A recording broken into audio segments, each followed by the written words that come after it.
Hello to all the viewers and learners of NIOS. I am Piyush Prasad, Academic Officer. Together with me, there is Mrs. Uma Sanjay Singh, who is Associate Professor in Delhi University, are going to discuss on the topic ratio analysis. Learners, as you know that in our earlier programs, we have tried to explain you the liquidity ratio, solvency ratio, activity ratio and the leverage ratio. Now, the thing that is left aside under the topic of ratio analysis is the profitability ratio. Learners, as a student, you are very eager to know the results of your business just after the examination. It's not only the result which you would like to know, whether you have been passed or failed, but side by side you are also interested in knowing that what is your performance level in comparison to the efforts that has been made by you for your examination. The same is the case with the businessman. Businessman has taken a lot of risk. He has invested the capital in a business. He has borrowed the money from various sources and has performed a number of activities throughout the year. Once the financial year of the business is completed, now he is interested in knowing the results of his business. That is, how much profit he has earned and or how much losses he has suffered. Simply knowing the profit or loss through the profit and loss account is not sufficient. He wants a comparison with the sales made by him throughout the year, with the capital that has been invested by him in the business. He would like to compare his gross profit with the net profit. He would like to compare his operating profit in comparison to the sales made by him and so on. This all could be done with the help of the profitability ratio. So, normally a ratio which is known as a profitability ratio is calculated to know the results of the business that has been earned by way of the gross profit or net profit, and by making it comparable with some another financial aspects of the business, which may be sales or any other kind of things. Today we are going to discuss on this topic in detail together with the limitations that we are basically going to face in the ratio analysis. So, we are first going to start up with the meaning that what do we exactly mean by the term profitability ratio and what are the different type of ratios that are going to be covered under the topic profitability ratio. Madam, please explain our learners something about it. A very important objective of business is to earn profit. So, profit forms the basis of any business for its survival and growth.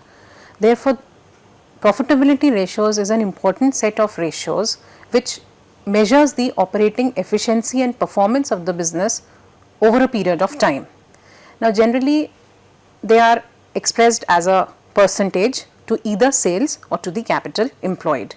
And we have to study 4 different sets of ratios under this: gross profit ratio, net profit ratio, operating profit ratio and return on investment ratios. Learners, as the madam has now told you that we are going to have the profitability ratio in 4 different type of categories, which are basically the gross profit ratio, net profit ratio, operating ratio and the return on investment. I am going to explain you the topic basically the gross profit ratio. I hope you know what is exactly the term gross profit.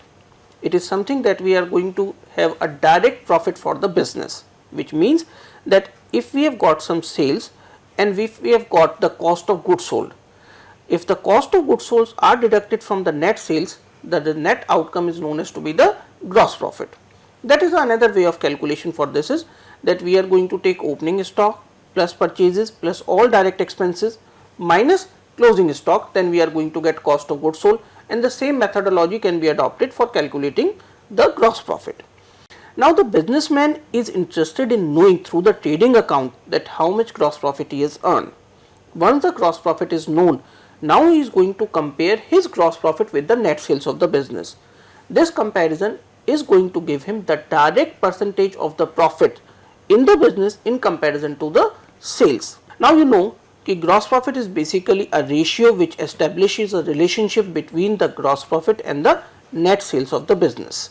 When we basically take its significance, it indicates the funds available to cover operating expenses, fixed charges and the margin available. This means that how much profit is available with you so that you can cover the indirect expenses, because all indirect expenses which are going to come under the category of the profit and loss account should be met from the gross profit only. If there is no gross profit, we cannot expect for meeting out all those expenses.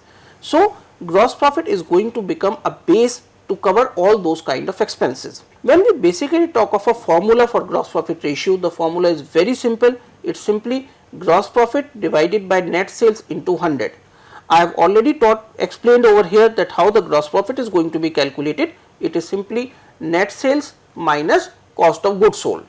When we are going to take net sales, it simply means that from sales we are going to deduct the sales return, that is whatever be the value of the goods we have sold, and if any sales is going to be returned by the customers, we are going to deduct it and the outcome is going to be net sales.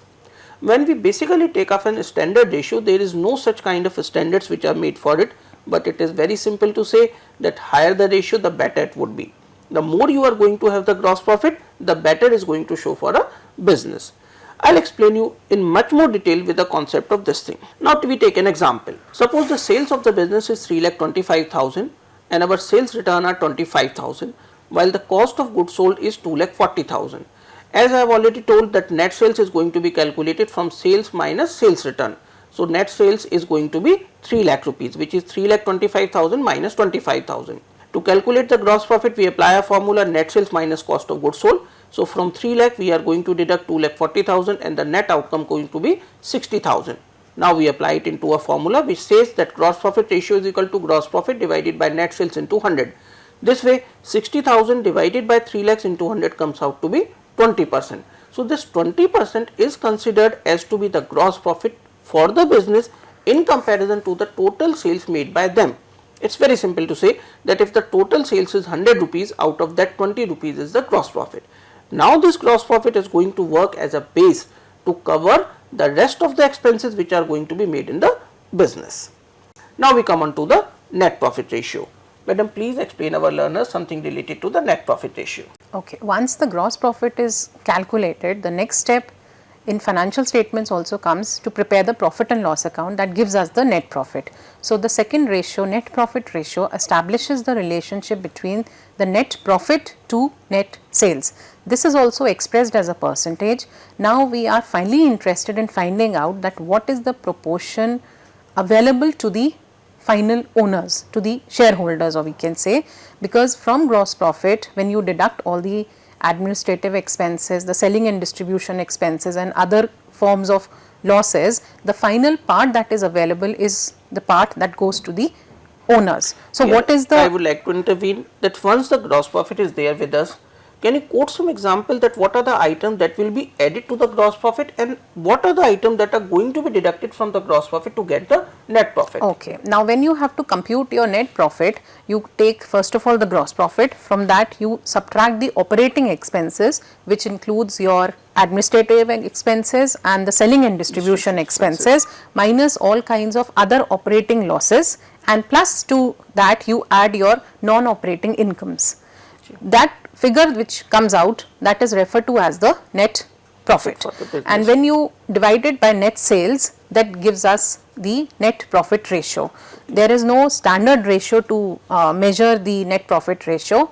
The higher the ratio, the better it is, because if it is higher, that means you are getting more margin for your shareholders or the owners. The less, of course, then operating efficiency of the business suffers. As you know, learners, that gross profit is going to be calculated from the trading account. After this, we are going to prepare a profit and loss account which will help us in ascertaining the net profit of the business. So net profit is the only outcome which is going to increase or decrease the value of the capital in a business. In case if there is net loss, then we cannot calculate the net profit ratio, it will be net loss ratio, and it is going to decrease our capital for the business. Madam, can you quote some example or illustration with the help of which we can make it much more clear how do we calculate this net profit ratio? Okay. Now net profit ratio is computed as net profit upon net sales multiplied by 100, because we have to express it as a percentage. Let me take an example to explain this. Let us suppose that the net profit to the business is 45,000. The total sales made during the year are 6,40,000. The sales return have been 40,000. So now net profit is already defined to us, so we need not worry about it. Net sales would be the sales minus the sales return. So 6,40,000 minus 40,000, that gives us 6 lakh. So net profit 45,000 divided by net sales, which is 6 lakhs, multiplied by 100, and you get 7.5%. Supposing the total sales made are of rupees 100, then rupees 7.5 is the amount that finally goes to the owners. Okay.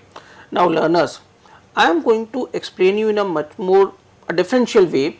Suppose a business earns a gross loss, there is no gross profit. Do you expect that same kind of business may earn a net profit? It is possible, because as we have already told you that gross profit is simply a kind of deduction from the sales minus cost of goods sold. But if that business is not going to have that much of sales and the cost of goods sold is going to be high, definitely in that case the result will not be the gross profit, it will be a gross loss. On the other hand, if the same kind of business is going to have different type of activities where they are going to get the various kinds of incomes that are not directly related to the business, but somehow or another they are going to be added to the profit and loss account, like a discount received, commission received, rent received, interest on investment is going to be received, some kind of investment is made by them from where they are going to get the dividend. If all these things are going to be higher, then finally the gross profit can be converted into a net profit.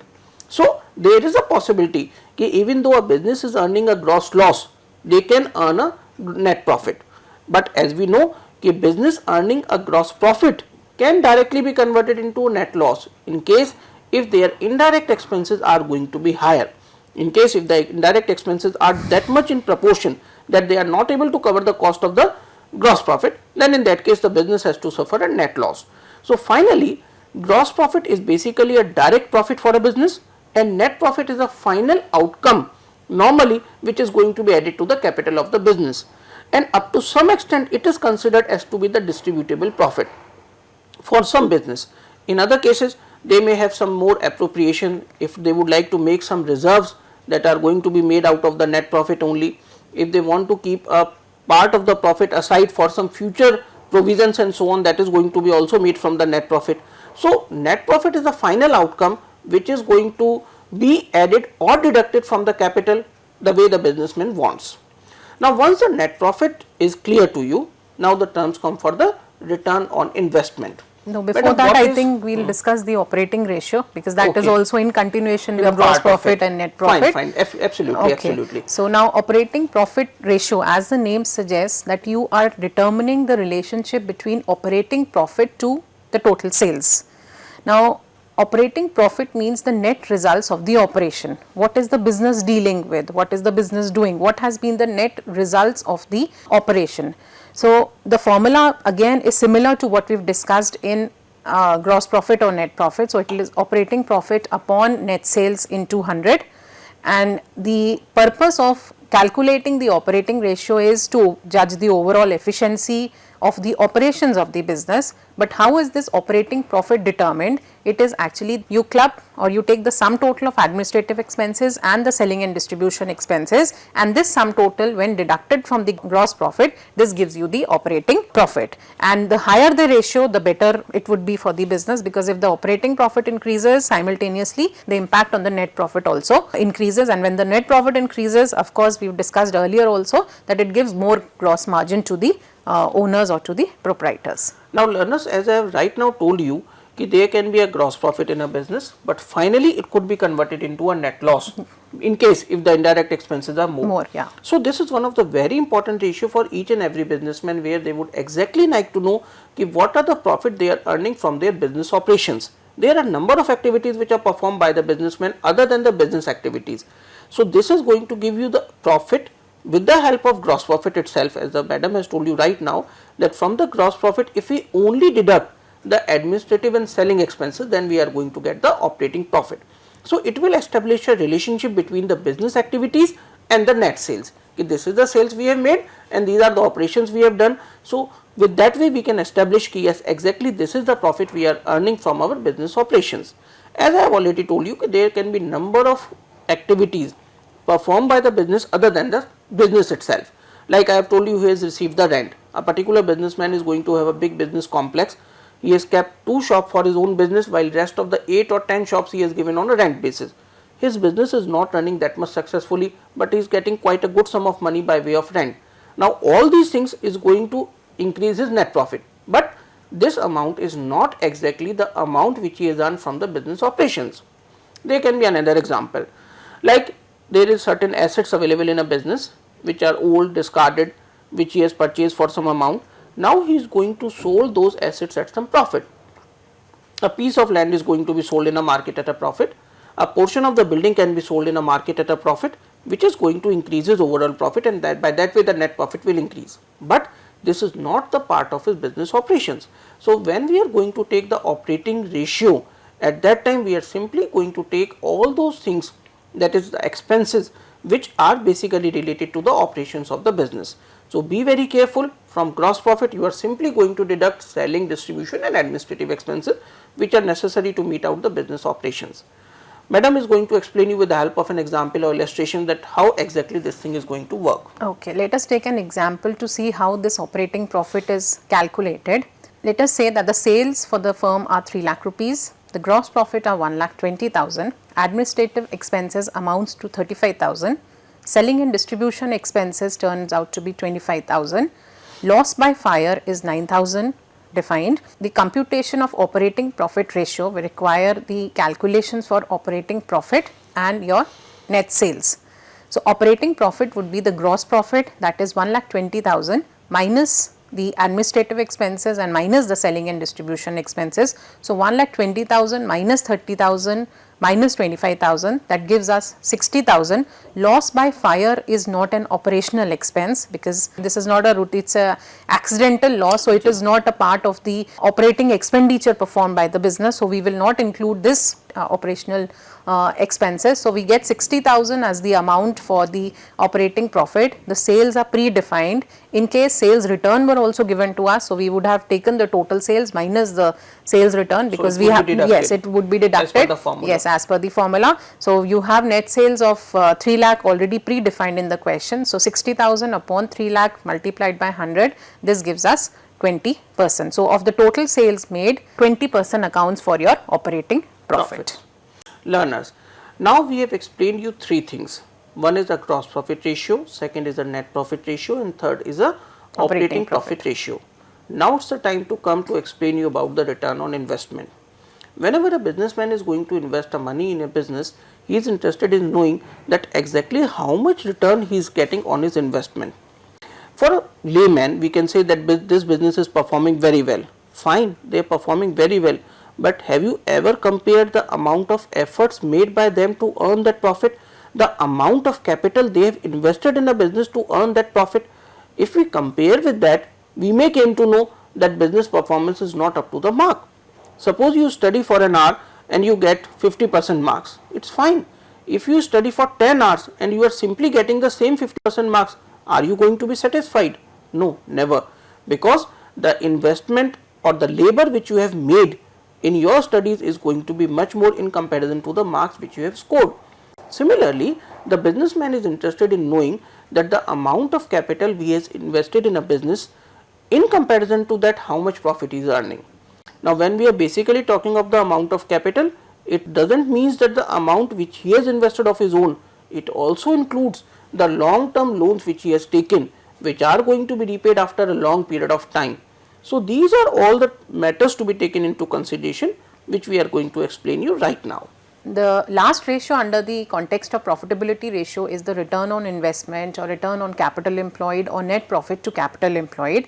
Under this, as the name suggests, return on investment, that means what is the net profit available on the total investment or the total capital which the business has invested in the overall operation. This is what we are trying to determine through the return on investment. Herein we establish the relationship between the net profit, to be more precise, this is net profit before interest, tax and dividend, to the total capital employed. So here the learner is going to be very careful that without making the payment of interest, before making the payment of taxes, before making the payment of dividend, what is the net profit the actual profit is available, they have to take into consideration for calculation of this ratio. If at all in the question it is given net profit after interest, tax and dividend, you have to add back the interest, tax and dividend, then only you will get the numerator as this net profit before interest, tax and dividend, and then upon the capital employed multiplied by 100, because this has to be expressed as a percentage to the capital employed.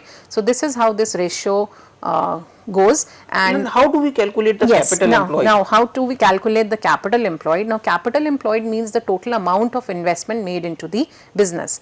This can be computed either from the liability side of the balance sheet or from the asset side of the balance sheet, depending upon the information that is provided to us in the question. So if we go by the liability side of the balance sheet, so you start with the equity share capital plus preference share capital plus the reserves and surpluses plus all the long term loans that you've taken from banks and financial institutions minus the fictitious assets minus non-operating assets, and this gives you the capital employed. Or otherwise you can also compute it from the asset side of the balance sheet. So this would mean the net fixed assets, which is the total fixed assets minus depreciation and plus the working capital, that is current assets minus current liabilities. So there are two different ways, as the madam has told you, that you can take the liability side altogether, all the long term liabilities can be taken together with the capital, or you can take the total assets minus current liability. That is another way of calculating the capital employed. Now to take an example of return on investment, how this ratio is computed, let us say that the total share capital for the firm is 1,60,000,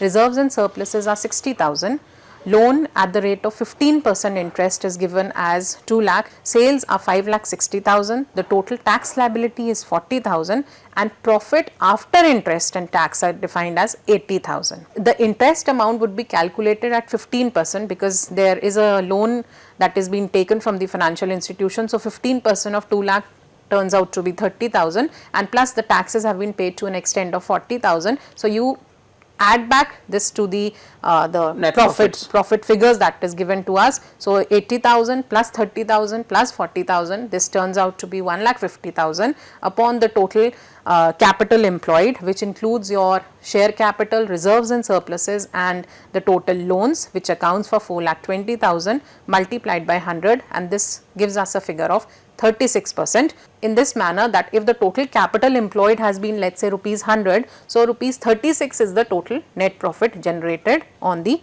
total capital employed of rupees 100. Now I've got a doubt. Suppose Yes. nothing is given in a question ki whether it's a profit before tax or after tax, then what is from a student point of view, from the learner's point, what are they going to consider in that regard? In that regard, you go accordingly. You will not have, I mean, if nothing is specified, then you take the net profit figure as it is. Okay. Like the tax is also given in the question, the percentage of interest is also given on a loan, and they say simply profit for the year is so and so. Then in that case, I hope that profit itself is. If the interest amount is also defined, tax amount is also defined, then we assume that this profit that is given to us is net profit after interest, tax and dividend. So you have to again add back the interest and they tax. should give a note while solving the question ki we have, this is a presumption they have made, so that they may be not a loss on their part ki they are going to lose a mark. So it's all depend upon your presumption, but in normally during the examination it is very clarified ki whether it's a before the taxes or after the taxes, each and everything is given. Okay. Now once you are able to know the return on investment and its importance, okay, this is basically the amount of profit which the businessman is going to earn on the total investment made by him in the business, which includes not only his capital but also the part of the loan which he has taken from an outside of the business and is going to be repaid after a long period of time. Now it's the time to come to know the limitations of the ratios. As you know, this is a man-made kind of thing. This ratio analysis is not a natural science.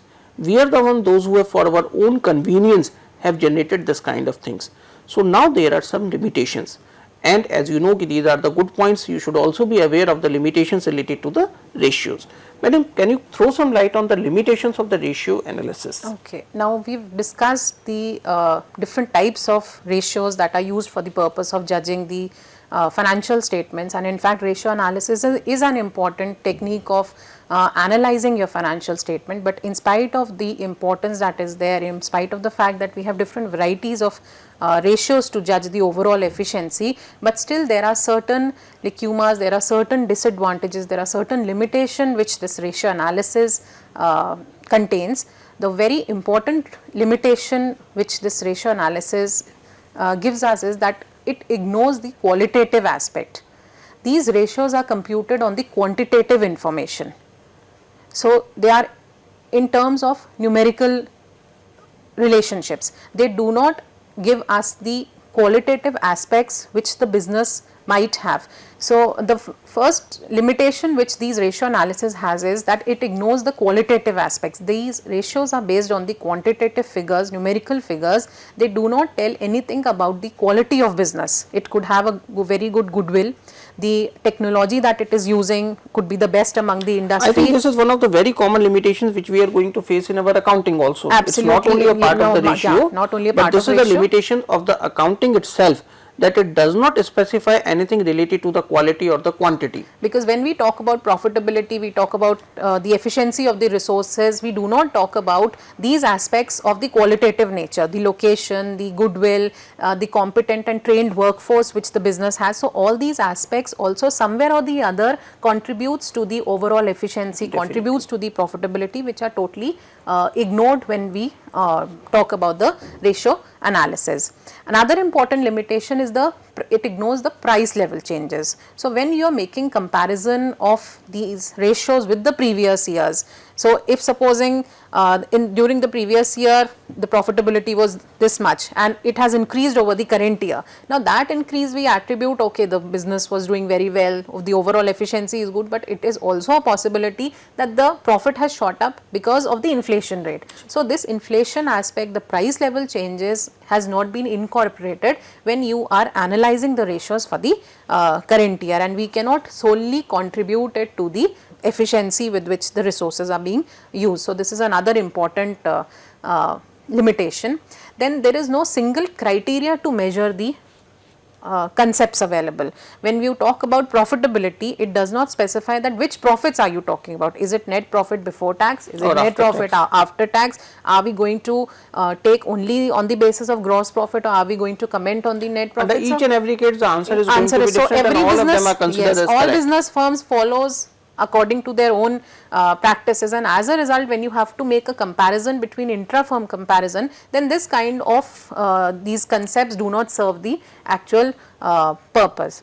Also these ratios can sometimes give us misleading results if they are not based on accurate information, because you are actually using the financial statements which are already been prepared. So if these financial statements are inaccurately prepared, let's say the inventory had been overinflated, or the profits were inflated, so as a result these kind of impacts would be there in the ratio analysis as well, and of course then your ratio analysis would not give us the true picture which we are trying to It's something determine. like give and give out cases. If you put a garbage in, you are going to get Absolutely, the garbage out. yes. So we have gone through many kind of things. There are number of more limitations, but because of constant of time, we are restricting ourselves up to these 4 limitations only, but there can be many more. So learners, you have already came to know all different type of ratios.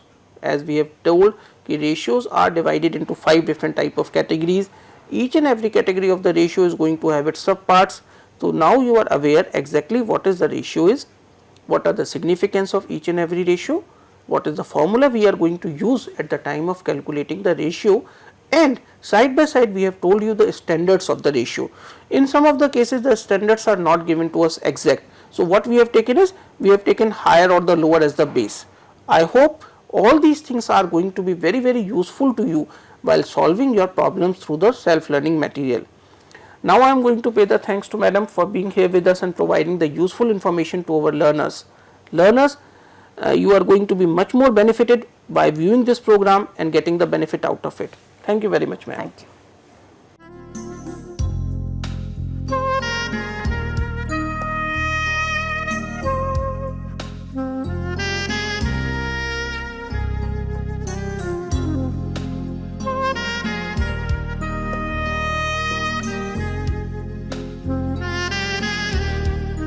Hindustan के हर कोने में नौजवानों के पास प्रतिभा है, उन्हें अवसर चाहिए। NIOS देता रहा है युवाओं को अवसर आगे बढ़ने का। NIOS से पढ़ने वाले इन युवाओं ने किया है संस्थान को गौरवान्वित। दिव्यांगों ने बन के दिखाया है सबल और आत्मनिर्भर। NIOS के साथ आप भी जुड़िए NIOS के संग।